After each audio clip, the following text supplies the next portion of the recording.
Like every American president before him, Donald Trump has sworn to preserve, protect and defend the Constitution of the United States. But his opponents say that he's been doing anything but that since he took office.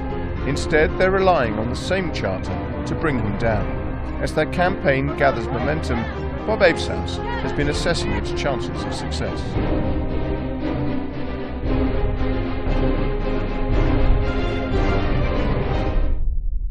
We spoke up in districts where no one expected people to fight for health care for all. People's Action is the fastest growing community organizing network in the U.S., with affiliates in 30 states and more than 1 million members.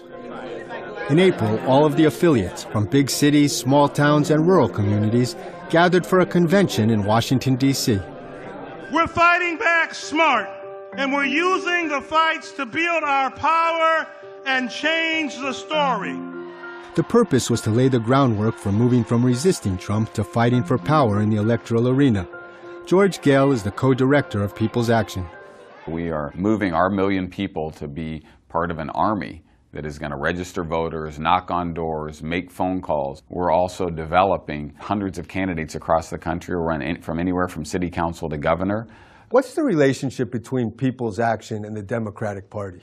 Most of our members that decide to run as Democratic Party candidates, but shaping the heart and soul of the Democratic Party, that battle is on. And we're in there contesting to make sure it's a party that truly is grounded in the working class and not the big donors in Wall Street. Populist Bernie Sanders, who challenged for the 2016 Democratic presidential nomination, appeared at the convention.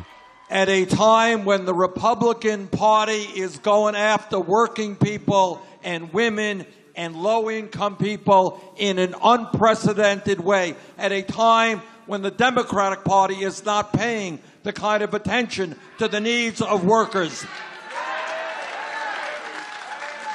You are doing exactly what has to be done. People's Action has been part of strategy discussions at the Democratic National Committee. You're seeing signs of the party leadership at the Senate and House level starting to embrace more of an economic populist agenda. Do you think you can win back the white working class voters that went for Donald Trump? I think a bunch of them. We're actually dramatically increasing our organizing in small town communities throughout the Midwest and Rust Belt right now. Many of the things the Trump administration does are promoted by the Heritage Foundation. And we have a lot of people inside. In April, People's Action stopped by to make their displeasure known. They also headed over to the White House. Trump is breaking a lot of the rules and the kind of norms of the office of president, and I think that the kind of resistance will have to move to another level. We're going to need to see a wave of civil disobedience like Gandhi or the civil rights movement. And I think it will come out of local communities and local strategies and then take off like wildfire.